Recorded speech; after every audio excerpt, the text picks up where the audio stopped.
오늘 요한서신 3주차 강의에 오신 여러분 주님의 이름으로 환영하고 축복합니다. 오늘 세 번째 과 하나님의 빛 가운데 거하는 삶이라는 제목으로 함께 말씀 나눌 텐데요. 오늘 중심 구절은 요한 1서 1장 5절로부터 2장 11절 말씀인데요. 그중에서 제일 중요한 말씀이 또 1장 7절에서 9절 말씀인 것 같습니다. 먼저 봉독해 올리겠습니다. 그가 빛 가운데 계신 것 같이 우리도 빛 가운데 행하면 우리가 서로 사귐이 있고 그 아들 예수의 피가 우리를 모든 죄에서 깨끗하게 하실 것이요. 만일 우리가 죄가 없다고 말하면 스스로 속이고 또 진리가 우리 속에 있지 아니할 것이요. 만일 우리가 우리 죄를 자백하면 그는 미쁘시고 의로우사 우리의 죄를 사하시며 우리를 모든 불의에서 깨끗하게 하실 것이요. 아멘. 아멘. 네.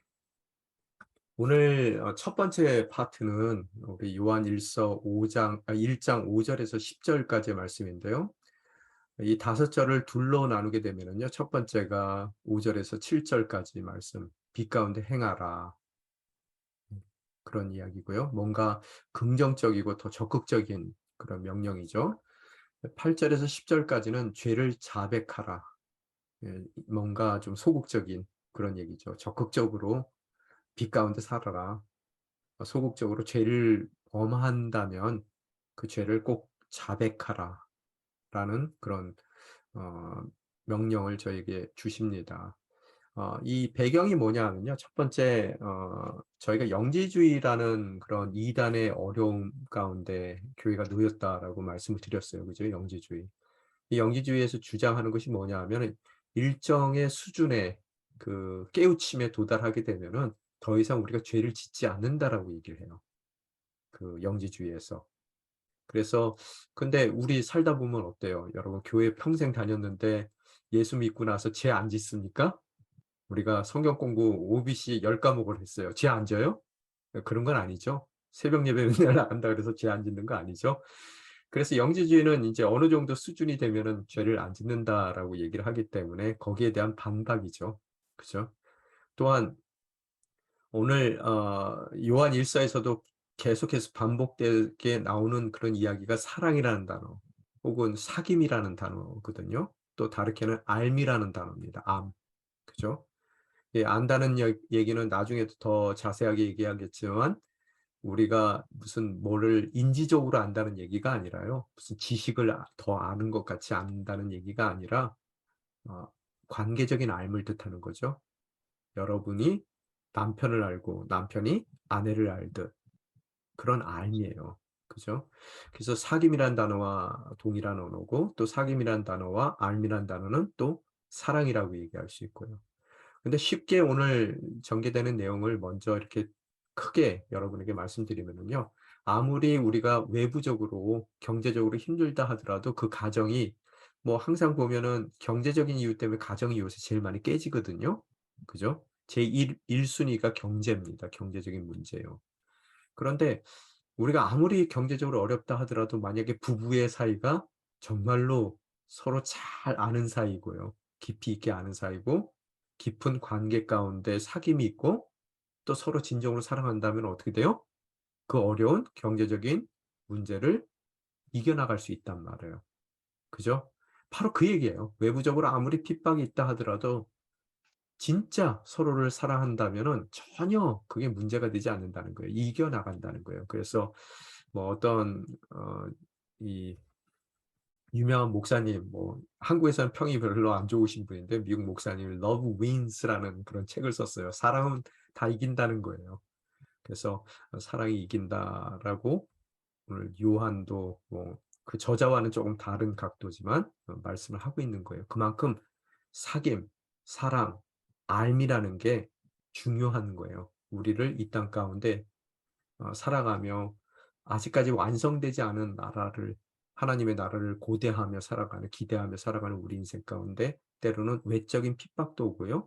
내적인 분열도 오지만 그 모든 것을 이겨나갈 수 있는 길은 바로 온전한 사랑, 온전한 사귐, 또 온전한 알미라는 것을 오늘 사도 요한은 사도 또 요한 1서를 통해서 저에게 말씀하고 계십니다. 그래서 빛 가운데 행하라. 첫 번째, 두 번째 죄를 자백하라라고 얘기하는데요. 자, 다시 한번 지필 동기를 보게 되면요. 앞전에 우리가 1절에서 4절까지 내용을 보게 되면은 생명의 말씀이신 그리스도를 증거하고 성도들과 교제 혹은 사귐이 있게 하고 이로 인해서 기쁨이 충만하게 하기 위해서 오늘 요한 1서를 집필한다 그랬죠. 자, 어떤 입장이라고요? 핍박받고 있고요. 또 내부적인 분열을 이단을 통해서 내부적인 분열을 어려움을 겪고 있다라고 말씀드렸어요. 그죠? 내부적인 분열도 외부적인 핍박과 연결돼요. 왜? 핍박받아서 교회의 리더십들이 다 순교했어요. 많은 교회들이. 그러니까 혼란을 틈타 이단이 들어와서 교회가 분열되기 시작한단 말이에요. 그 모든 어려움들을 외적인 내적인 어려움들을 이겨내고 기쁨이 충만하게 되기 위한 것은 거꾸로 얘기하면 뭐라고요? 교제와 사귐이고 사랑이고, 그죠? 그 사랑과 교제는 뭘 통해서 가능하다고요? 생명의 말씀이신, 사는 것 같이 살게 해주실 하나님의 말씀의 능력의 말씀이신 그리스도를 온전히 아는 것으로 그 모든 것이 가능하다라는 것을 이야기하고 있죠. 성도 간의 참다운 코이노니아, 교제를 이루기 위해서는 먼저 하나님과 건강한 교제로부터 시작돼야 된다라고 주장을 해요. 그래서 제가 지난 시간에도 십자가 보면은 이 수직 라인이 있고 수평 라인이 있잖아요. 그래서 수직 라인이 온전히 서 있을 때 어떻다고요? 수평 라인이 또 세워지는 그런 십자가를 지고 가는 우리 참다운 교회 공동체의 기쁨이 넘칠 수 있다. 우리가 그렇게 볼 수 있겠죠. 그래서 5절에서 10절에서는 그 참다운 교제를 위해서 그런 참다운 교제를 위해서 하나님과 또 나와 내 형제 자매들의 참다운 교제를 위해서 필요한 두 가지가 있다라고 얘기해요. 그래서 필요한 두 가지가 지금 1에서 얘기한 것 같이 첫 번째로는 성도는 어두운 일을 버리고 뭘 하라고요? 빛 가운데 행해야 된다. 첫 번째로 얘기했던 빛 가운데 행하라. 두 번째는 성도는 자신의 죄를 자백하라. 그래서 용서받으라. 이 두 가지를 얘기하더라는 거예요. 지금 5절에서 10절 사이에. 자, 첫 번째 빛 가운데 행하라. 5절에서 7절까지 말씀 보겠습니다. 읽겠습니다. 제가요.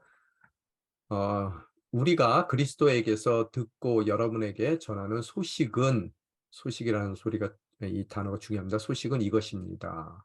곧 하나님은 빛이시니 하나님 안에는 어둠이 전혀 없습니다. 지금 빛 가운데 행하라 그러면서 누구 얘기하고 있어요? 하나님에 대한 얘기를 하고 있어요. 하나님은 어떻다고요? 빛이래요. 그분에게는 어둠이 존재하지 않는다. 어둠이 없다라고 이야기하고 있습니다. 하나님에 대한 얘기로 시작을 합니다. 자, 6절 보니까 만일 우리가 하나님과 사귐이 있다고 하면서 하나님과 코이노니아, 그죠? 하나님을 안다고 하면서 똑같은 얘기예요. 여전히 어둠 가운데 행한다면 우리는 거짓말하는 것이며 진리를 따라 사는 것이 아닙니다. 성도에 대한 얘기를 하고 있어요. 이 빛과 진리 혹은 빛과 그 진리와 사귐에 대해서 얘기하고 있어요. 그래서 우리가 하나님하고 사귄다. 하나님은 빛이시다. 그런 하나님과 사귀고 있다라고 안다라고 얘기하면서 빛 가운데 행하지 않으면 그것은 거짓말이다. 그죠? 자, 7절. 그러나 하나님께서 빛 가운데 계신 것처럼 우리가 빛 가운데 행하면 우리에게는 서로 사귐이 있고 하나님의 아들 예수의 피가 우리를 모든 죄에서 깨끗하게 해 주십니다. 이것 또한 성도에게 주시는 말씀인데 빛 가운데 행하는 진정한 하나님과의 사귐이 있을 때 우리 본질적인 우리의 모습인 죄 혹은 어두움을 주님께서 예수 그리스도를 통해서 사해 주신다라는 말씀을 하고 있습니다. 또 오늘 교재는 이것을 뭔가 도덕률에 비춰서 성도의 온전한 삶에 대해서 얘기를 하고 있는데요. 어떻게 행하고 사느냐에 대한 얘기를 하고 있는데 저 같은 경우에는 빛과 어둠, 하나님을 빛이라고 얘기하잖아요. 또 하나님 없는 것을 어둠이라고 얘기하는데 이것을 우리 삶 가운데서의 관점이라고, 삶을 바라보는 우리의 눈이라고 바라볼 수도 있을 것 같아요. 특히 나의 정체성, 내가 누군지, 어둠 가운데 있을 때 도무지 내가 누군지를 보이지가 않아요. 여러분 사춘기 때 내가 누군지도 모르겠고 뭐 해야 될지도 모르잖아요. 인생이 분명히 전등불 다 켜놨는데도 깜깜하거든요. 그죠? 그런데 어느 순간에 그 인생 가운데 진정한 나의 정체성이 눈에 들어오고요. 거기에 합한 삶을 살아가는 길이 내 눈앞에 펼쳐져 있는 것을 발견하게 된다는 거예요. 그래서 우리가 그 길을 걸어갈 때 온전한 우리의 정체성이 실현되는, 뒤집어 얘기하면은 기쁨이 넘치는 삶을 살 수 있다예요. 저는 또 그렇게 보여요. 이것이요. 그래서 눈 떴다고 다 보는 게 아니거든요. 못 보는 거 많죠. 그죠? 그래서 우리가 아무리 인생 가운데 배운 게 많다 하더라도요. 교만이라는 어둠 가운데 갇혀서요. 정말로 바라봐야 될 인생의 궁극적인 본질을 놓치고 못 보고 살아갈 때가 많단 말이에요. 그러면 아무리 열심히 자기 스스로 노력했다 하더라도 그 인생은 나중에 허무할 수밖에 없어요. 오늘 모든 남편들이요, 또 모든 아내들이요, 자기가 누군지를 몰라요. 보질 못하더라는 거예요. 어두워서요. 그래서 남편 노릇 해야 될 자리에서 안 하고요. 아내 노릇 해야 될 자리에서 안 해요. 자기의 소견에 옳은 대로 살아요. 그래서 아무리 노력해도요, 도무지 행복할 수가 없는 거예요. 그죠? 왜? 자기의 소견에 옳은 대로 행하기 때문에요. 오늘 우리를 만들어 주신 하나님, 그죠? 그 하나님께서 왜 만들었는지, 또 우리를 통해서 뭘 이루기를 원하시는지, 뭐 우리가 핸드폰 하나 쓰더라도 우리가 뭐예요? 매뉴얼 안 보고 쓰는 사람들이 있더라고요. 대부분 안 쓰죠. 안 보죠. 그죠? 그래서 간단한 건 사용해요. 그런데 정말로 그 메이커가 만들어 놓은 기능들을 제대로 사용 못하고 그 핸드폰 나중에 바꾸시는 분들 계시더라고요. 뭐 핸드폰 바꾸기라도 하죠. 인생을 한 번 지나가면 없습니다. 그죠? 그래서 오늘 그 빛이 비춰져야 돼요. 그래야지 우리가 온전한 삶을 살 수 있다는 거예요. 그죠? 오늘 그런 의미 가운데서도 좀 보셨으면 좋겠어요. 근데 그 빛이 누구라고요? 하나님이에요. 하나님과의 우리의 관계 가운데 우리는 환하게 우리의 삶의 모든 부분들을 있는 그대로 바라볼 수 있다는 거예요. 그럴 때 기쁨을 향한 우리의 삶이 가능하다. 그죠? 예, 그런 것을, 그 진리를 알아가는 삶이죠. 그래서요. 그런 관점에서 좀 보면 좋겠어요. 그래서 빛 가운데 행하라. 행하기 위해서는 빛이 있는 곳에 가 있어야죠. 그죠? 자, 여기서 사도 요한이 아까 소식이라는 단어 제가 중요하다 그랬는데, 전한 소식이란 뭐냐? 이 보면 5절에 보니까 그리스도에게서 듣고 여러분에게 전한 소식이에요. 그죠? 그래서 어디로부터 들었다고요? 그리스도에게로부터 들었다는 거예요. 그래서 이거는 요한이 똑똑해서 아는 얘기가 아니라요. 하나님께서 예수 그리스도 그 성자를 통해서 우리에게 드러내 주신 계시의 말씀이에요. 그래서 우리가 알게 된 거예요. 그죠? 가만히 있으면 몰라요. 그래서요. 알게 해주셨고 깨달은 바를 전할 때 다른 누군가도 알게 되더라는 겁니다. 그래서 소식이라는 단어가 앱앵겔리아라는 단어를 사용하는데요. 앵겔리아라는 단어하고 앱이라는 단어 두 개가 합쳐진 거거든요. 그래서 앵겔리아라는 단어는 여기서 에인젤이라는 단어가 나왔어요. 그 천사라는 단어죠. 그 천사는 뭐 하는 존재들이에요? 소식을 전하는 존재들이죠. 메신저들이죠. 그래서 메시지예요, 뭔가. 근데 앱이라는 동사는 이거는 on이라는 뜻이거든요. on, 위에 있다라는 얘기예요. 그래서 그거가 정말로 뜻이 뭐냐 하면은 공고하다, 공적으로 선포하는 거예요. 그죠? 물론 공표하다라는 그런 의미예요. 그래서 뭐 영어 표현으로 하면 아나운스먼트죠. 아나운스먼트. 그죠? 그래서 뭔가 공지해 주는 거예요. 공적으로요. 혹은 더 나아가서 많은 사람들은 성경의 그 용례를 봤을 때 약속이라는 의미도 갖고 있습니다. promise라는 의미도요. 또 더 나아가서요. 때로는 그냥 약속이 그치지 않고요. promised blessings예요. 뭐예요? 약속된, 언약된 축복을 뜻할 때 우리는 evangelia, 소식이라는 단어를 씁니다. 그래서 소식을 우리가 문맥적으로 봤을 때요. 예수님께서 공생의 기간 동안에 우리에게 언약해 주신 하나님의 나라에 대한 공포예요. 공포. 공식적인 어, 선포란 말이에요. 아나운스먼트예요. 그래서 어떤 의미 가운데서는 구원을 받기 위한 방법에 대한 말씀이 아니라요. 이 얘기를 듣고 우리가 구원을 얻으라는 얘기가 아니라 이미 구원받은 자들에게 이미 약속된 예수 그리스도를 통해서 약속된 우리에게 주어진 축복에 대한 공적인 선포가 바로 소식이다라고 생각을 하시면 되겠습니다. 자, 그리고 또 하나님은 빛이다라고 얘기하는데요. 그 빛이라는 단어는 이제 force라는 단어예요. force라는 단어인데 헬라어로요. 보통 그 빛은 신성과 속성을, 하나님의 속성을 강조하는 단어로 위엄과 영광을 나타낸다라고 말씀드렸어요. 그래서 뭔가 도덕적인 퀄리티에 대한 이야기를 하는 것으로 얘기하고 있는데 아까 말씀드린 대로 저는 이 빛을 우리가 어두워 바라보지 못하는 본질을 바라볼 수 있는 그런 빛이다. 우리가 계몽주의 했을 때 enlightenment라고 하잖아요. enlightenment. to lightened거든요. enlightenment 하면요. 그래서 빛을 비춰주다. 그 계몽주의 이전의 시대를 뭐라 그래요? 우리가 암흑 시대라고 그러죠. 뭐 그때는 해 안 떴어요? 아니죠. 뭔가 이성의 빛이 없어졌기 때문에 깜깜해서 알아야 될 것을 알지 못한다라는 해석이 담겨 있는 거거든요. 그런 것 같이 하나님은 우리 본질의 빛이에요. 그 내가 누군지를 모르고 사니까 뭘 해야 될지 모르고 살아요. 내가 누군지를 알아야, being을 알아야 doing이 나오거든요. 그죠? 제가 조금 한마디 할게요. 의사들이 자기가 누군지를 몰라요. 그래서 돈벌이에 치중해요.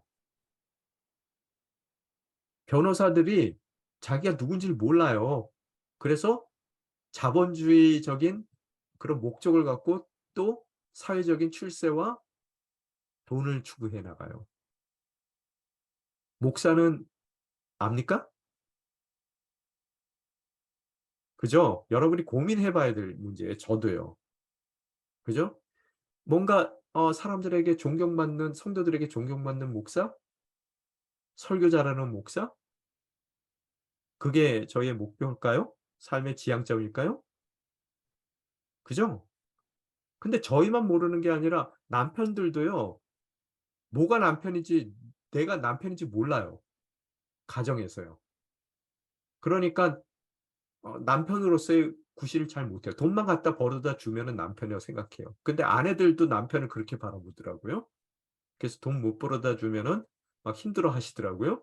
아니란 말이에요. 그러다 보니까 세상이 다 어긋나 버리는 거예요. 왜요? 어둡기 때문에요. 분명히 하나님께서 빛이 있으라 환하게 해 주셨거든요. 근데 다 어둠 속에 살아요. 오늘 그런 의미 가운데서 하나님은 빛이세요. 그분과 함께 있을 때 우리의 인생의 본질적인 부분들이 너무나 확연하게 드러나는 거예요. 그죠? 그렇게 되면은 우리가 내가 누군지를 알게 되고요. 저랑 여러분 누구예요? 저 같은 경우에는 캐나다에서 어린 시절을 보내면서 뭐 제 친구들 중에서 동양 사람 저 하나밖에 없었어요. 나 누구지? 뭐 이런 생각 맨날 하고 살았어요. 근데 알고 보니까 하나님의 자녀더라고요. 뭘 잘해서 하나님이 이뻐하는 거 아니고요.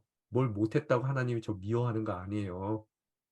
여러분, 여러분 만약에 자녀가 꼴등해요. 옆집 개똥이는 1등해요. 그러면 여러분 자녀 세워놓고 아 우리 개똥이 이쁘다 그러고 옆집 아들 이뻐해요? 속이 상하죠. 꼴찌하면은요. 부럽기도 하고요. 그렇지만 내 아들이 개똥이보다 더 이뻐요. 바로 그것을 알게 됐을 때 우리는 무슨 일을 하더라도요. 이제 순서가 바뀌는 거예요. 하나님이 사랑하는 내가 자녀가 하는 일이기 때문에 그 일이 중요한 일이 되는 것이죠.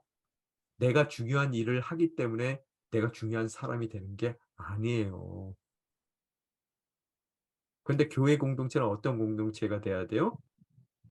그런 중요한 사람들이 함께 모여서 일을 하기 때문에 중요한 일을 하는 곳이에요. 세상에서 중요한 일 한다고 중요한 사람 되는 데가 아니라요. 그죠? 이게 왜 우리가 막 잘못 가고 있어요? 깜깜해서 그래요. 오늘 빛 가운데 거하세요. 그럴 때 뭔가 보여요. 그죠? 하나님의 본성 자체가 빛이래요. 관사가 없습니다. The light 그러면은 뭐 관사가 있겠는데 그래서 빛 자체라는 거예요. 하나님 equals 빛이에요. 근데 이거 잘못하면 큰일 나요. 하나님 equals 사랑 이래 버리니까 또 뒤집어요. 사랑 equals 하나님 이래 버리거든요. 다른 얘기입니다. 그래서 이건 좀 조심스러운 얘기인데 이걸 교재에서 하여튼 이렇게 얘기하더라고요. 그래서 어둠에서 죽어가던 인간들에게 죽어간다는 얘기는 무슨 소리예요? 어둠에서요? 내가 누군지 모르는 가장이에요. 그래서 그 가장 때문에 자기도 아빠 구실, 남편 구실 제대로 못해서 죽어가고 있고요. 가족도 다 죽이고 있어요. 그 인간들에게 빛으로 오신 분이 누구라고요? 예수 그리스도. 바로 그 모든 가장들이, 아내들이, 돕는 배필들이 예수 그리스도를 만나야 비로소 자기가 누군지를 안단 말이에요. 갈 바가 생겨요. 우리 직장 가운데서요. 내가 나에게 불러주신 그 직업의 진정한 이유가 뭔지를 밝히 알게 해주시는 분이 누구라고요? 예수 그리스도. 그럼으로써 내가 하는 일이 얼마나 중요한 일인지 깨닫고요. 그 일을 통해서 여러분 성경에 보면 우리가 경제라고 그러잖아요. 다 경제 활동하고 있잖아요. 경제가 영어로 이코노미죠. 신학적으로 신학 언어에서 경륜이라는 하나님의 숨겨진 뜻이라는 경륜이라는 단어가 있습니다. 그게 영어로는 이코노미예요. 가스 이코노미예요. 세상의 자본주의의 이코노미를 하는 게 아니라요. 이 빛 대신 예수 그리스도 가운데서 환하게 비춰져서 내가 하고 있는 내 직장에서 사업장에서 일이 뭔지를 밝게 깨달을 때 우리는 자본주의 경제가 아닌 이코노미가 아닌 하나님의 이코노미, 하나님의 경륜을 이 땅 가운데 이루어갈 수 있어요. 그죠? 그게 이원론적이지 않는 사람들이에요. 오늘 영지주의는 이원론이에요. 육하고 영을 탁 나눈 바람에 문제가 생기거든요. 그런데 우리 지금 현재 우리 기독교인들도 영과 육을 나누는 이원론적인 사람들이 많아요. 교회에서 교회 생활과 내 직장 생활을 나눠요. 그게 새로운 영지주의거든요. 그래서 세상에서는 자본주의적 목적을 추구하면서 교회 와서는 아멘, 할렐루야 그러고 있단 말이에요. 왜? 밖의 일은 어두워요. 영적인 일은 환할 줄 몰라도요. 그런데 그게 말이 안 된다라고 얘기를 해요. 하나님을 사랑한다 그러면서 어둠 가운데 행하는 사람은 하나님을 거짓말쟁이로 만든다 그러거든요. 우리에게 주어지는 말씀이에요. 그죠? 자, 목사가 뭔지 알 때 교회가 건강해지고요. 가장이 누군지를 알 때 그 가정이 건강해지고요. 또 직장 가운데서 부장이, 사장이, 그죠? 사원이 자기가 누군지를 알 때, 진정으로 알아갈 때 세상은 건강해지는 거예요. 자, 그래서 메시아가 필요한 거예요. 빛으로 오셨어요.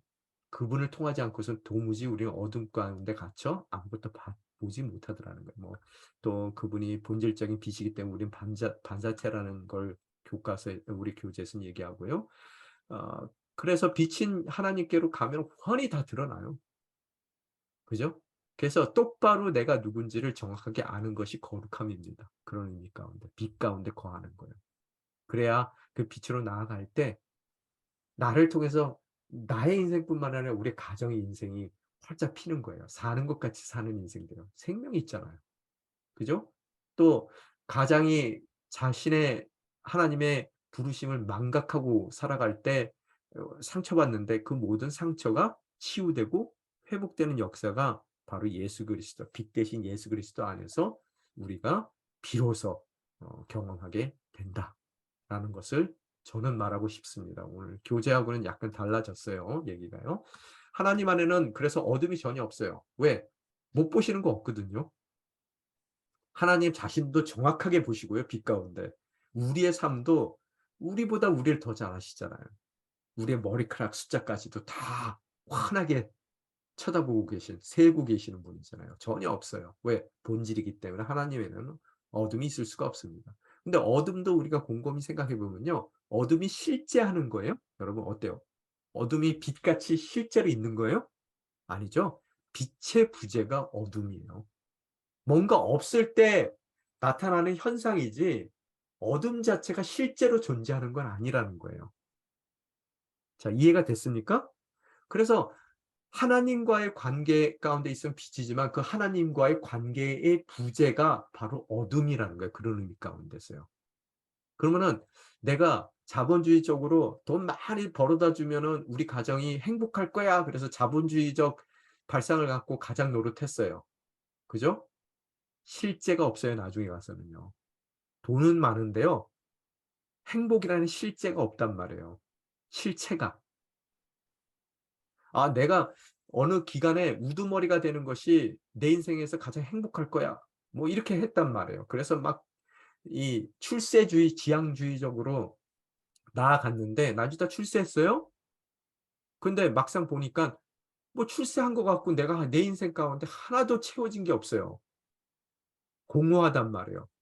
헛되고 헛되고 헛되도다. 그죠? 이 성경이 얘기하는 세계관은 이혼론이 아니에요. 빛과 어둠이 공존하다는 얘기가 아닙니다. 빛은 존재하는 거고요. 어둠은 실제가 아니에요. 그냥 본질로서 존재하는 빛의 부재예요. 그죠? 그래서 공허할 수밖에 없어요. 나중에요. 그러면 지금 우리가 추구했던 행복도 공허하게 끝날 수밖에 없지만 우리가 두려워하는 것들이요. 자, 내일이 두렵지 않습니까? 하나도 두려울 게 없는 거예요. 왜? 실제가 아니에요. 그죠? 하나님이 계시는데 빛 가운데 그래서 보면은 아, 이거 별거 아니에요. 지금 오늘 요번 주 본문 말씀도 에서 만나는 걸 막 두려워해요. 야곱이 막 몸살을 할 정도로 두려워합니다. 근데 분이엘에서 예수 하나님의 얼굴 봤어요. 그죠? 막상 에서 만나 보니까 에서가 자기를 와서 맞이하고 목을 부둥켜 안고 뽀뽀를 해 주고 막 같이 울었어요.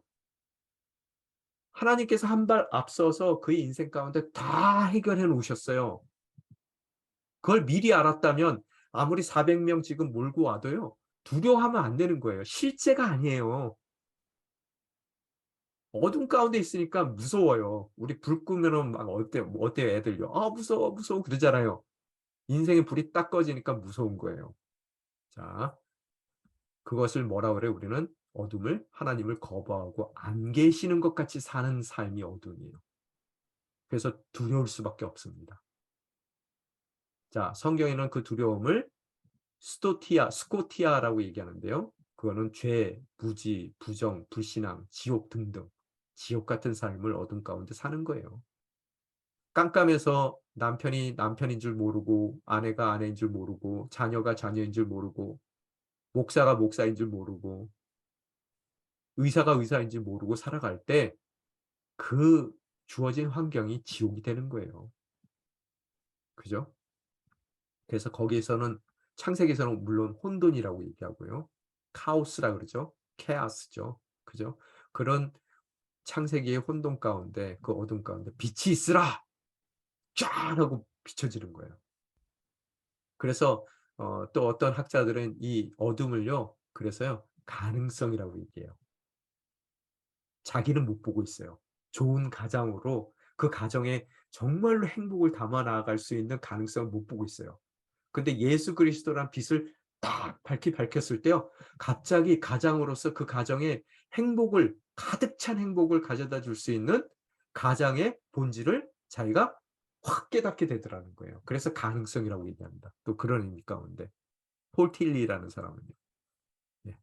이게 좀 재밌죠? 그래서 어둠에서 빛으로 변해야 되는데 이게 우리의 삶의 충만함, 그죠? 본질을 이루어 나가는 삶. 뭐 이런 것들이 다 가능해지는데 그것이 누굴 통해서요? 오직 예수 그리스도 통해서만 가능하다는 거예요.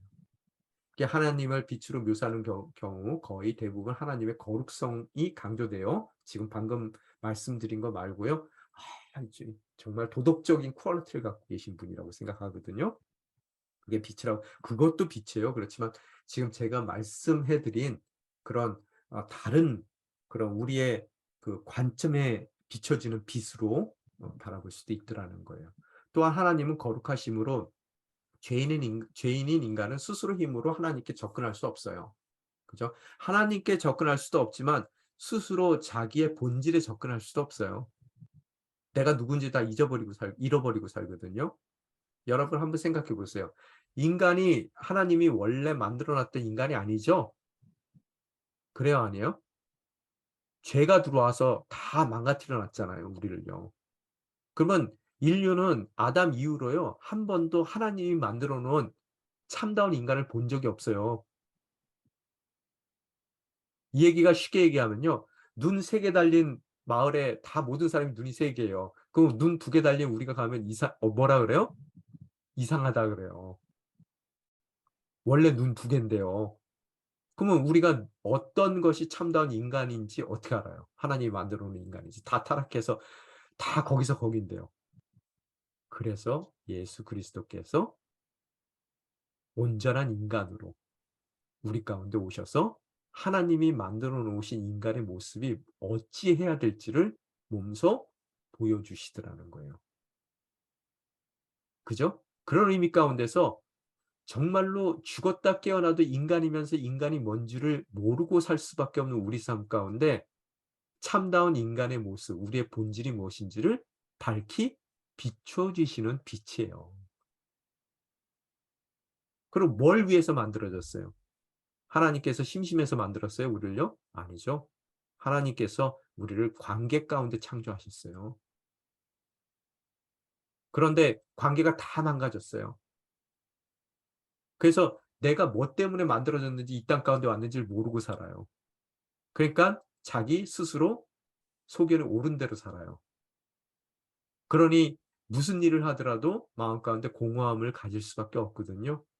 오늘 예수 그리스도라는 빛을 통해서 참다운 인간인 예수님을 통해서 무엇을 위해서 우리가 이 땅 가운데 창조되었고 만들어졌는지가 밝히 비춰지더라는 거예요.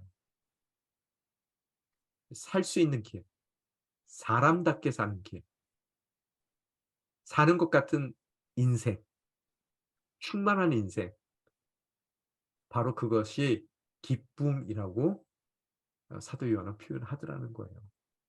그죠? 그래서 어둠의 자식인 우리가 하나님과의 사귐으로 나아갈 수 있는 길은 오직 생명의 빛인 예수 그리스도를 통해서 하나님 앞으로 나가서 내가 하나님의 자녀라는 것도 알게 되고요. 또 그 자녀된 삶 가운데 내가 얼마나 가치 있는 존재라는 걸 알게 되고요. 그래서 내가 하고 있는 이 모든 일은 가치 있는 일이라는 것을 깨닫게 돼요. 자, 지금 여러분이 하고 있는 일은 가치 있는 일입니다. 은퇴해서 아무 일도 안 하고 있는데요. 가치 있는 지금 낭비를 하고 계세요. 그럼 뭐 낭비라고 하기도 어렵죠. 그죠? 여러분 가치 있는 사람이 가면은 다 가치 있어요. 제가 뭐 정말로 무식해서 그러는지 뭐 이렇게 장비 뷔페인가 뭐 그런 사람 뭐 그림 덕수궁에서 전시할 때 가 보니까요. 저는 그게 뭔 그림인지 모르겠더라고요. 근데 제가 그려도 그거보다 낫게 그릴 것 같아요. 근데 거기에 그 사람 시그니처가 하나 들어가면은 뭐 집 한 채 값이 되더라고요. 그죠? 똑같은 얘기예요. 여러분 삶 가운데 하나님의 시그니처가 들어가 있어요. 또한 그런 귀한 여러분이 하는 일 가운데는요. 귀한 여러분의 시그니처가 들어가 있어요. 다 빛나는 일이에요. 세상은 그걸 갖다가 마귀 같은 경우에는 그거 절대로 빛 안 나. 너 인생 그거 정말 헛사는 거야." 이렇게 하지만 빛이 비춰 보면은 너무 가정에서 아이들 밥해 주는 일, 너무나 귀한 일이고 가치 있는 일이에요. 그죠? 자, 이제 빛의 자녀가 된 성도들 결코 어둠 가운데 행하는 삶을 살아서는 안 된다는 거예요. 그래서 다시 돌아가지 말라는 거예요. 그죠? 진리에 따라 살아야 돼요. 내가 누군지를 being을 온전히 알면은 그다음서부터는 doing은 자연스럽게 나올 수밖에 없다는 거예요. 그래서 그 내가 누군지를 깨닫게 해 주는 빛 대신 예수 그리스도를 통해서 온전한 인간다운 사람다운 사람. 뭐 사람이라고 다 사람 아니잖아요. 짐승 같은 사람들도 많아요. 그죠? 근데 정말로 사람다운 사람으로서의 정체성을 갖게 되고 그 정체성에 합당한 삶의 부르심들을 이루어 나아갈 때 우리의 삶은 하나님이 의도했던 그런 충만한 삶을 살게 된다. 기쁜 삶을 살게 된다. 오늘 여러분의 삶의 모습은 어떤가? 주일날 예배드릴 때와 월요일부터 토요일까지 세상에서의 삶은 동일한가? 이원론적인가를 묻고 있어요. 빛 가운데 누군지를 보셨으면 일상 가운데 사는 삶의 태도가 바뀌어야 된다. 그럼 목사님 지금 안 바뀌었는데요? 상관없어요. 어제보다 오늘이 나으면 되고요. 내일보다 오늘보다 내일이 나으면 돼요. 그래서 죽는 날까지 우리는 씨름하는 거예요. 그래서 다시 죽었다가 갑자기 귀에 나팔 소리 들리거든요. 잠자고 있는데요. 그래서 눈 떠 보니까 부활했어요. 그때 모든 나의 삶의 부분들이 완성된다. 생각하시면 되는 겁니다. 이거 나눴으면 좋겠는데요. 제가 오늘은 좀 빨리빨리 진행해 가지고요. 좀 일찍 끝낼게요. 제가 너무 피곤하거든요, 지금요. 죄송합니다. 그냥 지나가겠습니다. 자, 빛 가운데 행한다라는 7절의 의미는 뭐냐? 거짓이 아닌 진리에 따라 사는 것을 의미하고요. 진리에 따라 산다는 것은 성령님의 인도하심에 따라 사는 것이라 그랬어요. 제가 가끔 삼위일체 강의하는데 거기서 늘 드리는 말씀이요. 성령은 우리나라 교회가 갖고 있는 그 한계가 뭐냐면요. 성령을 꼭 능력으로만 봐요. 무슨 방언의 능력, 뭐 무슨 능력 보거든요. 저한테 중요한 성령의 그런 모습은요. 능력보다는요. 관계예요. 성 어거스틴이 얘기한 것 같이 아버지 하나님께서 아들을 사랑하시고 아들께서 그 아버지를 사랑하는 그 사랑이 바로 성령이라고 얘기하거든요. 그래서 오늘 진리에 따라 산다는 것은 성령님의 인도에 따라 산다는 거예요. 그 얘기는 무슨 소리예요? 내가 예수 믿을 때 성령 받죠? 그럼 그 얘기는 뭐냐면요. 뭐 방언의 능력 받았다는 얘기도 되겠지만 그 이상의 얘기예요. 무슨 소리예요? 아버지 하나님께서 이제 나를 볼 때 성령 받았다는 얘기는요. 성령 안에서 나를 보기 때문에요. 아들 독생자 예수 바라보듯이 자식으로 본단 말이에요. 하나님의 딸로, 하나님의 아들로 본다는 얘기예요. 그러면 나도 성령 받았을 때 하나님 볼 때 어떻게 봐요? 무시무시한 창조주, 조물주 하나님이 하나님으로 보는 게 아니라요. 아들 성자께서 예수께서 아버지 하나님 바라보듯이 뭐로 본다고요? 아버지로 봐요. 아빠, 아버지. 그래서 진리를 따라 산다는 것은요. 빛 가운데 행한다는 것은 진리를 따라 사는 거고요. 진리를 따라서 산다는 것은 내가 온전한 하나님과의 관계 가운데 있다는 것을 알고 사는 거예요. 그 관계 가운데 사는 거예요. 그것을 우리는 성령 안에서 산다 그러는 거예요. 그죠? 그래서 우리 조금 실수하더라도요. 하나님이 어떨 땐 때려요. 혼나요. 그렇지만 그 때리는 것은 죽으라고 때리는 게 아닙니다. 더 훌륭한 아들이 되기 위해 딸이 되기 위해서 부모로서 때리시는 거예요. 그죠? 그래서 그것이 진정한 길이요 진리요 생명이시 예수 안에 산다는 의미예요. 예수 안에 있을 때 성령 받게 되는 것이고 성령의 인도에 따라서 산다는 얘기는 하나님과의 온전한 관계 가운데 산다는 거예요. 그 관계 가운데 나는 그분의 귀한 아들이고 딸이라는 것을 알게 되고요. 또 그런 아들과 딸들을 우리 가정 가운데 그 가정의 남편으로 아내로 주님께서 허락하셨다는 나의 삶의 부르심의 본질을 바라보는 거고요. 또 나머지 6일 월요일서부터 토요일까지 내 인생 가운데 불러주신 삶의 자리 가운데 내 직장 가운데서 나의 온전한 그러니까 출세지향주의적 뭐 이런 자본주의적 관점이 아닌 하나님께서 사랑 가운데 그 아들을 딸을 이 땅 가운데 정말로 그분의 목적을 위해서 사용하기 위하여 불러주신 소명의 자리라는 것을 깨닫게 돼요. 거기서 우리는 뭘 이루어야 돼요? 자본주의의 경제가 아니라 하나님의 경륜을 이루어 가야 되는 거예요. 됐습니까? 그리고 혼자 내버려 두는 게 아니라요. 그런 모두를 한 성령 가운데 하나의 공동체로 세워준다는 거고요. 에베소서 2장에 의하면요. 그래서 개인이 개인적인 차원을 넘어서 이제 공동체 차원까지 가는 거예요. 그래서 그런 공동체는요. 이 땅 가운데 핍박을 받습니다. 그렇지만 그 핍박 때문에 무너질 일은 없다는 거예요. 왜? 하나님께서 버티고 계시기 때문에요. 그죠? 자, 빛 가운데 행하면 하나님과의 친밀한 교제 가운데 사귐 가운데 있다면 하나님을 진정으로 아버지로 알고 있다면 성도 간에 서로의 사귐이 있어야 된다는 거예요. 그래서 성령 받은 우리가 하나님을 아버지로 여기고 그 하나님 아버지께서 우리를 아들과 딸로 양자의 영을 받은 딸로 아들로 여겨준다면 우리 서로를 바라볼 때 뭐로 본다고요? 형제로 바라보고요. 그다음에 자매로 바라보는 거예요. 그래서 형제님, 자매님 그러면 막 세상 사람들은 웃긴다 그러는데 그걸 몰라서 그래요. 그죠? 우리는 God's family. 우리 last name이 뭐예요? Christian. last name이에요. 그래서 인제는 바라보실 때 '아유 저 사람 안 됐다.' 이렇게 하시면 안 돼요. 형제들이 어려움 당했을 때 느끼는 그 감정을 느끼셔야 돼요. 그게 성령이에요. 그죠? 자, 그래서 또 그런 인생 가운데서도 자꾸 우리가 아까 말씀드린 대로 예수 믿었다고 죄 안 짓는 거 아니거든요. 그 죄를 짓게 됐을 때 모든 죄를 예수 그리스도의 보혈로 깨끗이 씻김을 받는 용서받는 축복을 받게 된다는 거예요. 그래서 중요한 것은 빛 가운데 거하는 삶은 진리를 따라 사는 삶이고 진리를 따라 사는 사람은 성령 안에서 행하는 삶이고 성령 안에서 행하는 자들은 누구든 진정한 코이노니아 안에 계시다라는 것을 우리는 깨닫게 된다는 겁니다. 자, 그래서 정리를 하게 되면요. 아까 얘기한 대로 외부에 핍박이 있고 내부에 분열이 있었어요. 네로 저기 뭐야 도미티안 황제가 막 다 자기 황제 숭배 안 하면 잡아 죽여 버렸어요. 그래서 교회 리더십들이 다 순교당하고 막 그래 가지고 지켜줄 사람도 없어요. 목자를 잃었단 말이에요. 그런데다가 헬라 철학 영지주의가 들어오는 바람에 막 휩쓸려 가기 시작한 거예요. 그래서 "아니다. 지켜야 된다. 그런 소리 하지 마라. 이게 정상적이지 않냐? 말이 되는 걸 해라." 뭐 이렇게 나오는 거예요.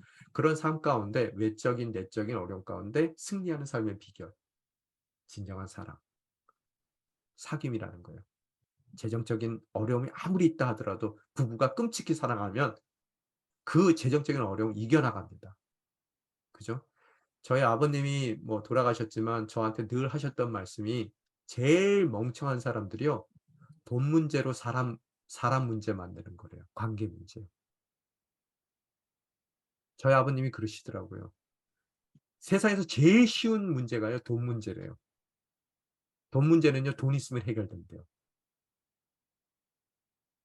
그래서 제일 바보 같은 사람들이 그런 제일 쉬운 문제로요. 제일 어려운 관계 문제를 만든대요. 여러분 진정한 사랑이 있다면 모든 어려움들을 이겨나갈 수 있습니다. 오늘 그런 어 서 진정한 사귐, 자기네들의 끈끈한 사귐이 있어야 돼요, 그 공동체 안에서요. 그죠? 그럴 때 승리할 수 있어요. 근데 그 끈끈한 자기들의 사귐이 뭘 기반으로 한다고요? 하나님과의 사귐을 기반으로 한다는 거예요. 하나님의 사귐은 어떻게 가능해요? 예수 그리스도를 통해서 오직 예수 그리스도를 통해서 가능하고요. 그런 예수 그리스도는 하나님은 본질이 빛이고요. 그 예수 그리스도를 통해서 어두워서 제대로 대처하지도 못하고요. 어두워서 내가 누군지도 모르고 서로 정말로 장님이 장님을 이끌고 있는 그 상황 가운데서요. 빛으로 오셔서요. 그 모든 어둠들을 몰아내시고요. 밝히 자기가 누군지를 깨닫고 또 그 자리에서 해야 될 일들이 무엇인지를 밝게 깨달은 개개인들이 개개인에 그치는 것이 아니라 한 성령 가운데 교회가 되는 거고요. 그들이 이 땅 가운데서 함께 하나님의 나라를 추구해 나아가야 된다는 것. 하나님의 숨겨진 이코노미, 자본주의 경제가 아닌 이 땅 가운데서의 하나님의 경륜을 이루어 나간다는 것이 사도 요한의 그 초점이라는 거예요. 신학적으로 말씀드리면요. 자, 됐습니까? 자, 두 번째, 이제 빛 가운데 행하라 그랬어요. 이 신앙의 자세라고 그랬죠. 두 번째, 죄를 자백하라 그랬어요. 8절에서 10절까지 말씀. 자, 읽겠습니다. 만일 우리가 죄가 없다고 말한다면 우리는 자신을 속이는 것이며 진리가 우리 안에 없습니다. 만일 나와요. 만일 우리가 우리의 죄를 자백하면 하나님은 신실하고 의로운 분이시므로 우리 죄를 용서하시고 모든 불의에서 우리를 깨끗하게 해 주실 것입니다. 자백하래요. 만일 우리가 죄를 짓지 않았다고 말한다면 우리는 하나님을 거짓말쟁이로 만드는 것이며 하나님의 말씀이 우리 안에 있지 않습니다. 이렇게 얘기하고 있어요. 만일. 가정법을 쓰죠. 죄가 없다고 얘기해요. 누가요? 교만한 사람들이요. 지금도요. 바리새파 사람들은 자기네들은 죄가 없죠. 그죠? 그래서 교만해요. 그런데 하나님하고의 관계가 없어요. 알미 없어요. 참 제일 아이러니한 게 뭐냐면요. 종교인들이 예수님 당시에도요. 가장 하나님하고 가까이 있을 것 같은데 가장 멀어요. 아는 게 제일 많아요. 지식적으로요. 그렇지만 관계적인 알미 없어요. 자기가 알고 있다고 착각하는 거예요. 그래서 말씀이신 하나님이신 말씀의 전문가들이요. 말씀이신 예수 그리스도께서 자신의 앞에 있었을 때 그 말씀을 이해하지 못했어요. 제가 목회를 하면서 가장 두려운 게요. 가장 어려운 분들이 큐티 잘하시는 분들이에요. 예, 정말입니다. 예, 비전교회 가잖아요. 큐티 잘하시는 분들 제일 무서워요. 교회에서 가장 어렵게 하세요. 왜? 지식적으로 말씀을 너무 잘하세요. 지식적으로. 그런데 말씀이신 예수님을 한 번도 관계적으로 알아본 적이 없으세요. 안 적이 없어요. 오늘 여러분과 저의 삶이 그러냐는 거예요. 오늘 종교인이냐 아니면 진정한 하나님을 아는 사람이냐 관계 가운데 있는 사람이냐. 그죠? 관계 가운데 있는 사람은 맨날 죄가 그렇게 많아요. 하나님 앞에 머리를 조아려요. 그죠? 그래서 맨날 예수님께 눈물 흘리면서 죄를 회개해요. 그래서 그 죄를 용서해 주신 것이 너무너무 은혜고 감격이에요. 그리고 자기 인생을 돌이켜 봤을 때 내가 죄인 중에 괴수예요.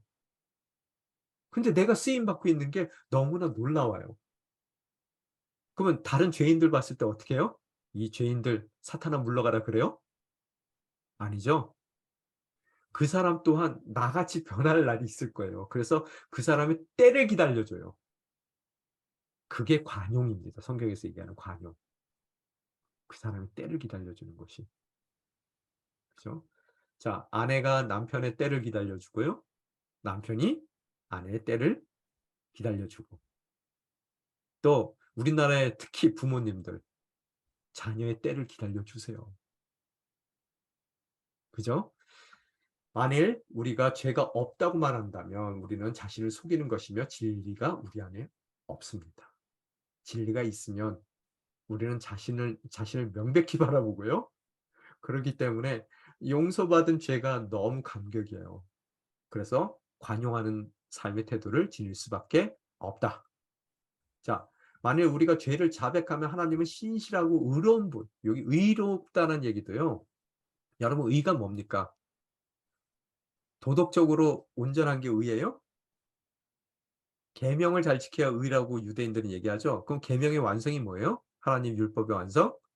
첫째, 하나님을 사랑하고 내 이웃을 내 몸과 같이 사랑하라요. 둘째가요.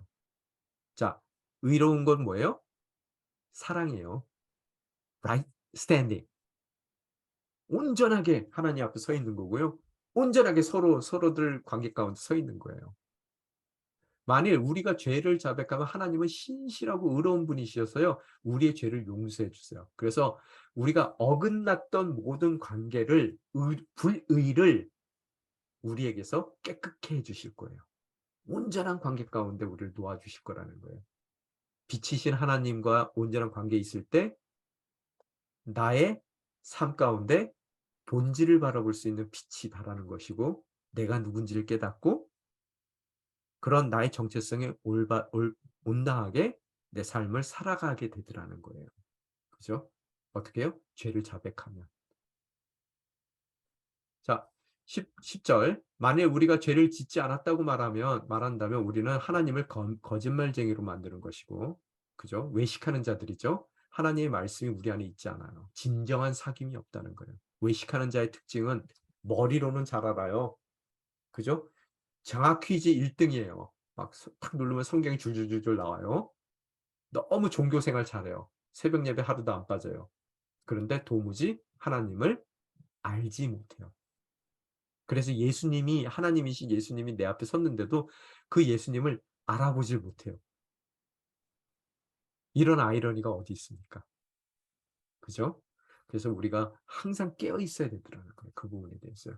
자, 죄를 자백한다는 얘기는 무슨 뜻이에요? 빛 가운데 행한다는 뜻이고요. 모든 죄를 예수 그리스도의 피로 인해서 깨끗이 씻어 주신다는 얘기고요. 어둠을 씻어낸다는 얘기예요. 그래서 내 뜻대로 살던 나의 삶이 이제 씻겨져 나가야 돼요. 그죠? 자, 그렇다고 빛 가운데 행하는 사람이 아직 완전히 죄가 없다는 얘기가 아니에요. 나중에 얘기를 할 텐데요. 우리 인생 가운데서는 예수 믿을 때 칭의받고요. 칭의받은 모든 성도는 성화의 과정을 겪어야 돼요. 이 성화 가운데 있다는 거예요. 나중에 잠시 설명합니다. 그래서 아직까지 죄인이에요. 교회에 문제 많다 그러잖아요. 사람들이요. 교회 가니까 문제 많아. 문제가 많은 데가 교회예요. 죄인들의 모임입니다. 그런데 어떤 죄인들의 모임이에요? 용서받은 죄인들의 모임이에요. 그런데 정체성은 뭐라고요? 죄인이에요. 그래서 목사한테도요, 완전한 걸 기대하지 마세요. 여러분보다 조금, 이, 저기 뭐야, 용서에 대한 확신을 갖고 있을 뿐이에요. 어찌 보면요. 예, 저도 죄인입니다. 자, 8절에 보면은, 만일, 얘기했어요. 죄를 고백하지 않는다면, 9절에 죄를 자백한다면, 상반된 가정을 얘기하죠. if로 얘기하고 있어요. 그래서 고백을 꼭 해야 된다라는 걸 얘기하고 있고요. 하나님의 자녀로 빛 가운데 사는 삶은 죄를 부인하는 것이 아니에요. 우리는 죄인이라는 것을 인정해요. 자백한단 말이에요. 부인이 아니라 자백하는 삶을 살아야 된다. 그럴 때 해결이 된다는 거예요. 예수 그리스도를 통해서요. 여기서 말하는 죄는 특정한 죄가 아니라 모든 죄를 뜻한다고 얘기하는데요. 우리 죄에서는 자범죄가 있죠. 내가 지은 죄예요. 그죠? 또 뭐가 있어요? 원죄가 있잖아요. 원죄. 그건 누가 졌어요? 아담이 졌어요. 자, 자범죄는 어떻게 해야 돼요? 회개하면 해결이 돼요. 예수 그리스도의 보혈로. 그죠? 내가 회개하면 된단 말이에요. 원죄는 어떻게 해요? 회개합니까? 원죄 해결돼요? 회개하면 돼요? 안 돼요? 내가 지은 게 아니에요. 어떤 의미 가운데서 원인이 되는 죄거든요. 모든 죄의 원인이 되는 죄예요. 죄성이에요. 그건 타고난 거거든요. 이거를 어떻게 한다고요? 예수 그리스도께서 그래서 십자가를 지신 거예요. 이걸 깨버린단 말이에요. 그래서 예수님께서 십자가에서 모든 사람들의 원죄를 용서해 주세요. 아담의 죄를 용서한단 말이에요. 그러고 나서 그 죄로 인해서 원죄로 인해서 우리가 짓는 우리의 자범죄까지 주님께서 우리가 회개할 때 용서받는다는 거예요. 그래서 예수를 믿지만 우리는 자범죄에 묶여 있기 때문에 계속해서 묶여 있기 때문에 우리는 계속해서 회개하며 나아가야 된다. 자백이란 사실 그대를 말하는 것이고 현재 시제로 써 있다는 것은 계속해서 우리가 죄를 짓고 있는 상태에 있는 것이고요.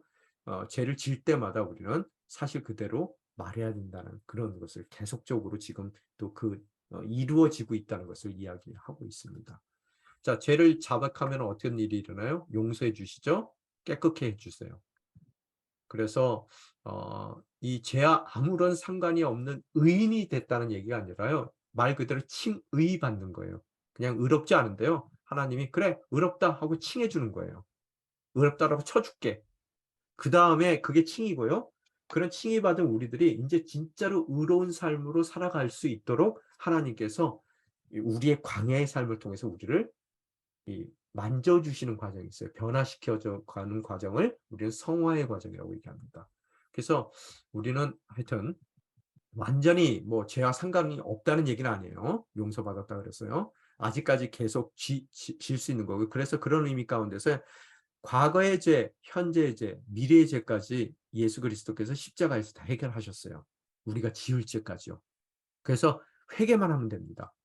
그리고 우리가 알고 지은 죄도 여러분 예수 그리스도의 보혈로 해결이 되지만, 우리가 전혀 기억도 못하고요, 죄를 지었는지도 모르는 죄들이 있어요. 그것도 십자가에서 주님께서 말끔히 해결하셨다는 거예요. 이 영지주의자들 자꾸 이 죄 얘기를 하는 얘기는 뭐냐면요, 영지주의자들은 어떤 수준에 도달하면요 죄 짓지 않는 삶을 살 수 있다라고 얘기를 하기 때문에 지금 사도 요한은 계속 얘기를 합니다. 그래서 우리는 칭의 받았지만 성화가 필요하다 얘기하고요.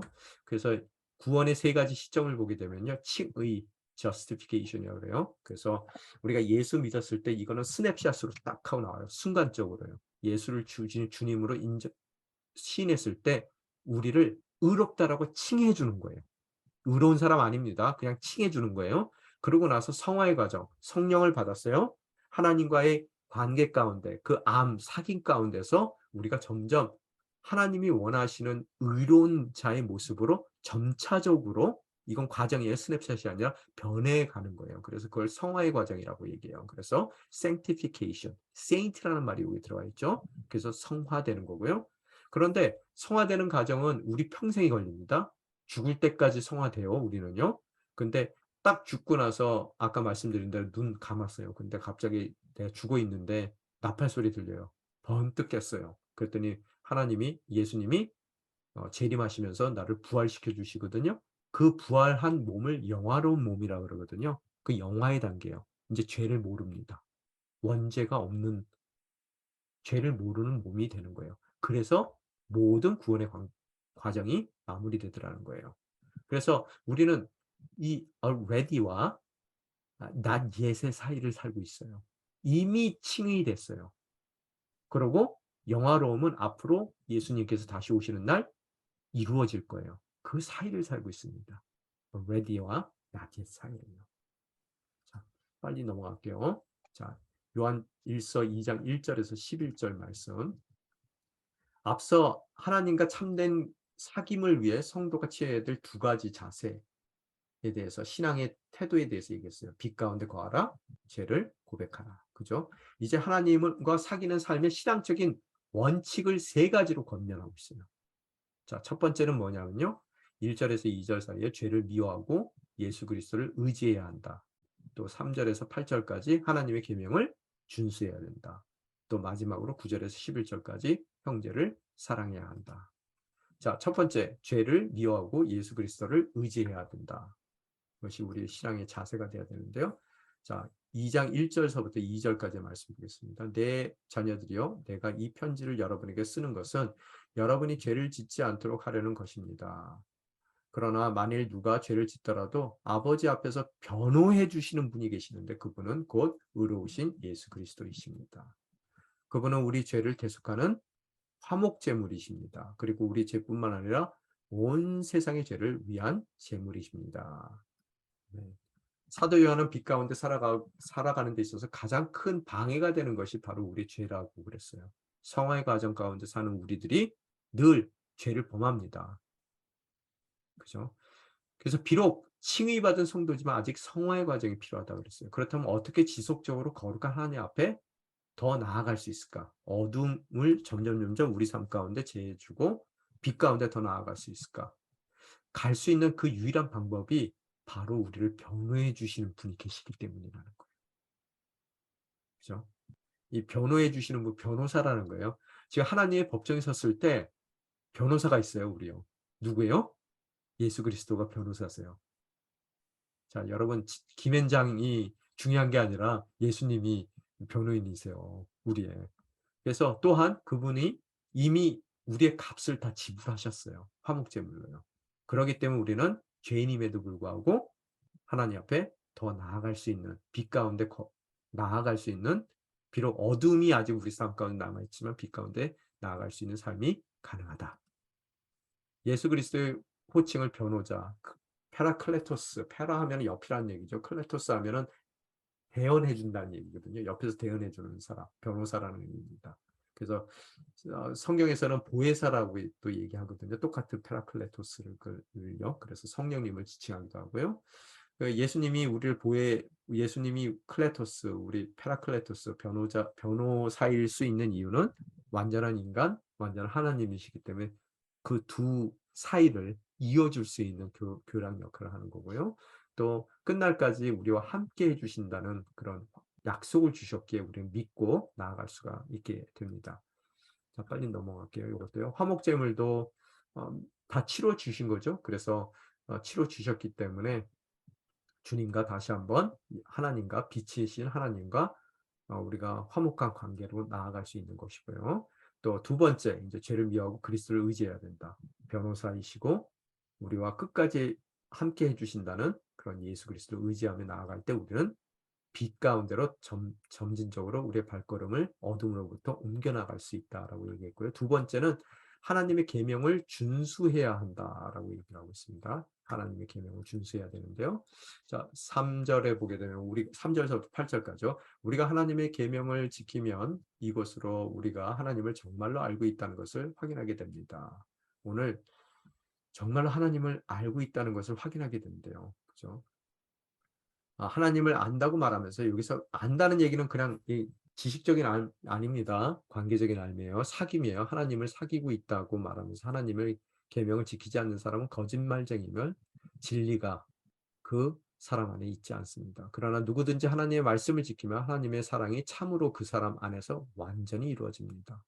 이로써 우리가 하나님 안에 있음을 알게 됩니다. 오늘 여기서 꼭 중요한 게 순서가 있다는 거예요. 오늘 이 계명을 지키고 정말로 하나님의 자녀 되는 그 계명을 지키는 의로운 삶을 사는 것은요. 믿음의 조건이 아니에요. 구원의 조건이 아니라는 거예요. 뭐예요? 구원받은 사람에게 당연히 요구되는 삶이죠. 순서가요. 구원은 어떻게 받아요? 하나님 자녀는 어떻게 돼요? 믿음으로 돼요. 예수 그리스도를 통해서요. 그러면은 예수 그리스도를 통해서 구원받고 하나님의 자녀 된 사람들이 이제는 자녀답게 살아야 된다는 거예요. 그 얘기를 하는 겁니다. 계명을 잘 지켜서 하나님의 자녀가 된다는 얘기가 아니라요. 누구든지 하나님 안에서 살아간다면 그리스도께서 행하신 것 같이 자신도 그렇게 행해야 합니다. 그죠? 여러분, 우리가 인간의 참모습이 뭔지 모른다 그랬죠? 다 타락했기 때문에. 근데 예수님께서 우리 앞에 온전한 인간으로 오셨기 때문에 예수님이 행하신 것 같이 사신 것 같이 우리도 당연히 살아야 된다는 거예요. 그것이 하나님 안에 사는 회복된 인간의 모습이라는 거예요. 사랑하는 여러분, 내가 여러분에게 쓰는 것은 새 계명이 아니라 여러분이 처음부터 갖고 있던 옛 계명입니다. 이 계명, 옛 계명은 여러분이 처음부터 들었던 말씀입니다. 그러나 내가 다시 여러분에게 새 계명을 씁니다. 이 계명은 하나님께도 참되고 여러분에게도 참된 것입니다. 어둠이 지나가고 이미 참 빛이 비치고 있기 때문입니다. 참 빛이 비친대요. 우리 어두웠던 삶 가운데. 자, 하나님을 안다. 계명을 지킨다. 그 얘기는 뭐예요? 사귄다고 하면서 어둠을 행한다면 그건 거짓말이라고 얘기했어요. 그래서 안다라는 의미, knowing이라는 것은 정보적으로 지식으로 아는 것이 아니라 하나님과의 친밀한 관계, 아들이 된 거고 딸이 된 거예요. 아버지가 된 거고요, 그분요. 그죠? 그것은 완료 시제로 돼 있어요. 그래서 특정한 한 시간 가운데 과거의 어느 시점 가운데 그러니까 예수를 구주로 영접하는 그 시점 가운데 칭의 받았어요. 자녀가 됐어요. 자녀라고 칭해줬단 말이에요. 그런데 그것이 오늘까지 현재까지 영향을 미치고 있기 때문에 자녀된 삶을 내가 추구하며 살아가는 성화의 과정 가운데 있더라는 거예요. 매일 삶 가운데 그것을 이루어 가야 돼요. 그래서 빌립보 2장 12절에 보니까 뭐 성경 공부하면 꼭 물어보세요. 아니 구원 받았는데 이미 다 받았는데 뭘 두려움과 떨림으로 구원을 이루어 나가야 된다라고 사도 바울이 얘기합니까? 아니에요. 성화의 과정 가운데서는 우리의 두려움과 떨림 가운데 구원을 이루어 가야 돼요. 여러분, 우리가 칭의 받는 것은 공짜로 받았어요. 예수 그리스도를 통해서요. 근데 칭의 받은 우리가 성화의 과정을 산다는 얘기는요. 우리의 모든 것을 다 내놓으셔야 돼요. 값비싼 대가를 치르셔야 돼요. 그러지 않고서는 우리가 성화될 수가 없어요. 영적인 교제의 회복을 통해 나의 생각, 내면의 세계, 정서적인 변화, 그리고 삶에서 구체적인 실천으로 연결되는데요. 두려움과 떨림으로 이루어가는 그 성화의 과정 가운데 우리가 의롭지는 않아요, 지금요. 그렇지만 어제보다 오늘이 더 의로워야 돼요. 또 내일이 오늘보다 더 의로워야 돼요. 자, 의롭다는 얘기는 아까 뭐라 그랬어요? 관계라 그랬죠? 하나님과 나의 관계, 또 그것을 바탕으로 한 이웃과 나의 관계예요. 어제보다 오늘이 더 좋은 아내가 돼야 돼요. 좋은 남편이 돼야 되고요. 또 내일은 오늘보다 훨씬 더 좋은 남편이 돼야 돼요. 아내가 되고요. 안 그러면은 뭐예요? 거짓말이에요. 거짓 신앙이에요. 자, 됐습니까? 오늘 인제 저기 밤에 주무실 때 뭐 기도하셔야 돼요. "주님, 내일은 정말로 오늘은 제가 너무 미약했지만 내일은 좀 더 나은 남편이 되게 해 주세요. 아내가 되게 해 주세요." 기도하세요. 왜? 성화의 과정 혼자 하는 게 아니라요. 성령님께서 함께 해 주십니다. 자, 그러나 누구든지 하나님의 말씀을 지키면 하나님의 사랑이 참으로 그 사람 안에 완전히 이루어집니다. 바로 그 얘기죠. 하나님이 우리 안에 있음을 알게 됩니다. 하나님의 아는 것은 하나님과의 관계 가운데 사귐 가운데 있다는 얘기고요. 그런 신앙은 단순히 입술로만 고백하는 차원이 아니라요. 그냥 교회 왔다 갔다 열심히 다닌다는 것이 아니라요. 말씀에 순종하는 거예요. 그죠? 관계 가운데 있으면서 말씀에 순종하는 거예요. 근데 그 말씀에 순종을 억지로 하는 게 아니라요. 좋아서 하는 거예요.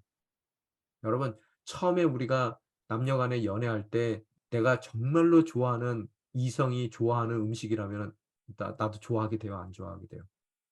안 좋아하더라도 먹어보게 된단 말이에요. 그죠?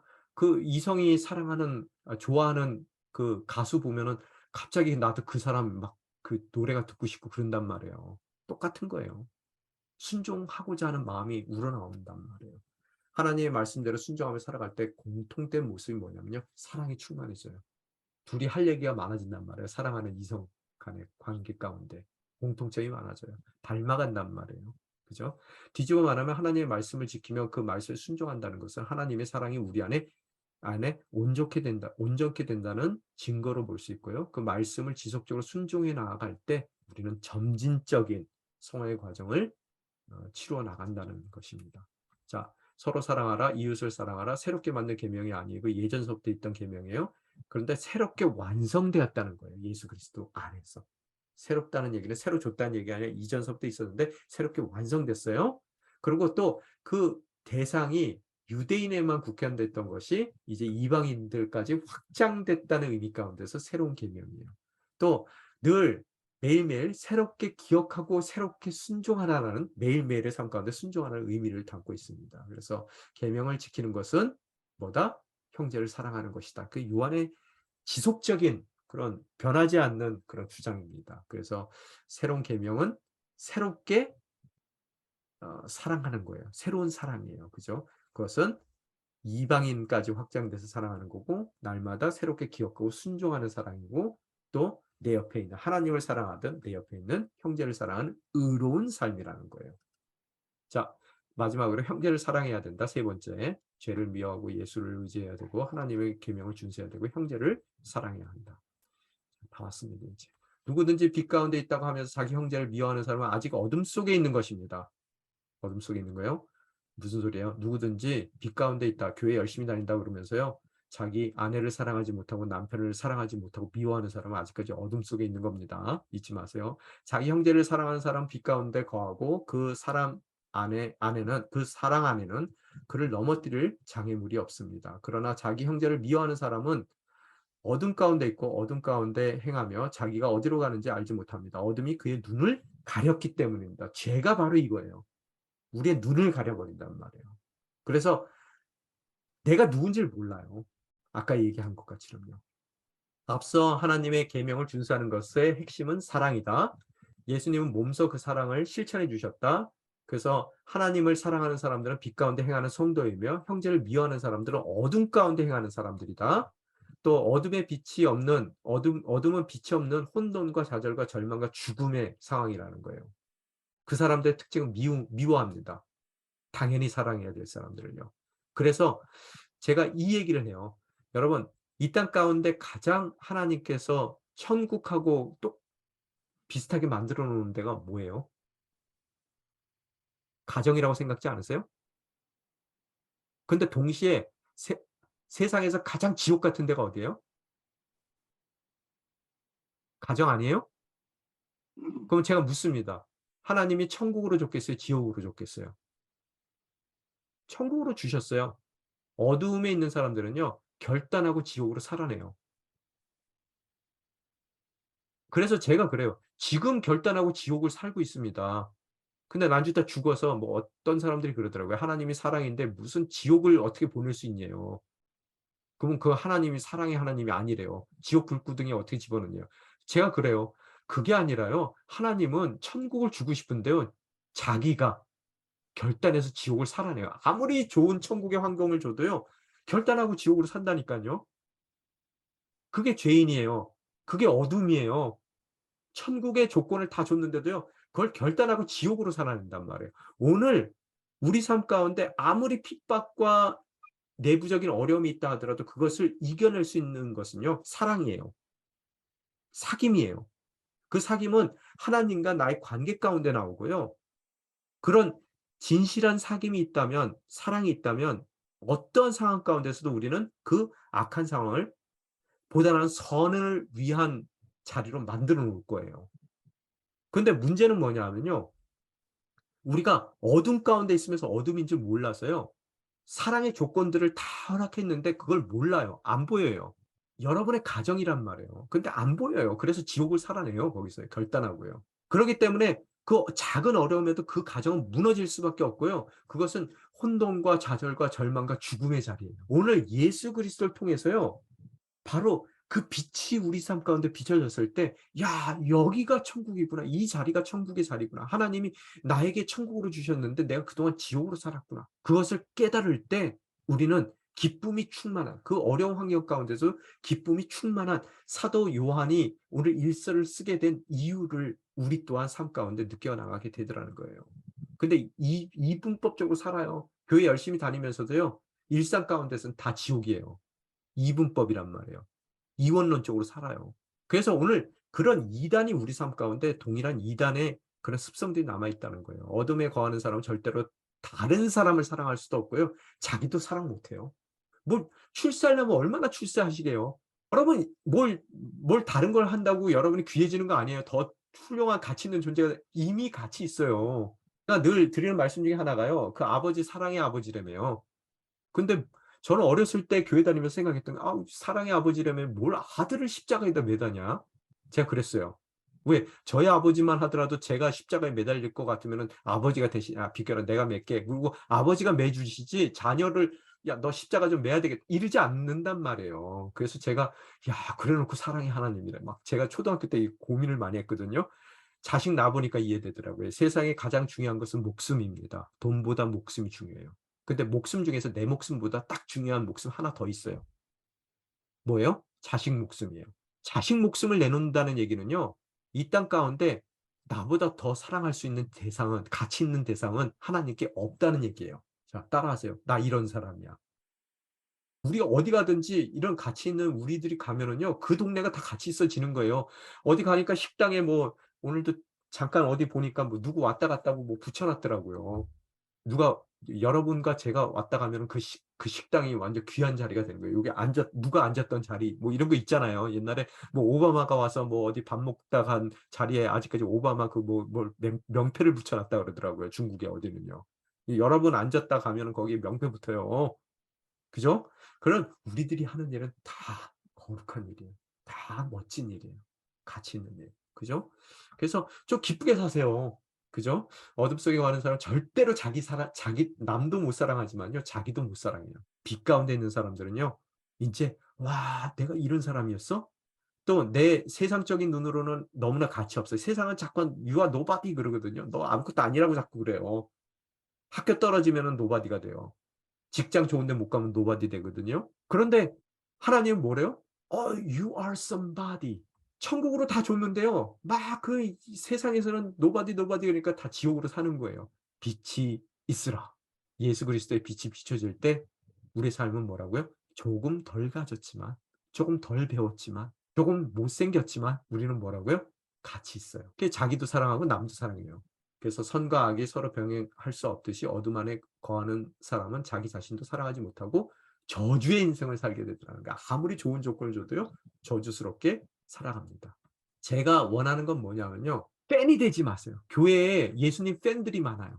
여러분, BTS 어디서 태어났는지, 뭘 좋아하는지 생년월일 다 외워요. BTS가 걔 알아요? 몰라요. 여러분, 하나님을 안다는 것은요, 장학 퀴즈 알듯이 지식적으로 그분에 대한 아는 게 아니라요, 성경 구절 많이 외우는 게 아니라 그분을 아버지로 아는 거예요. 그게 어떻게 가능해져요? 빛 대신 예수 그리스도를 통해 확연하게 비춰져요.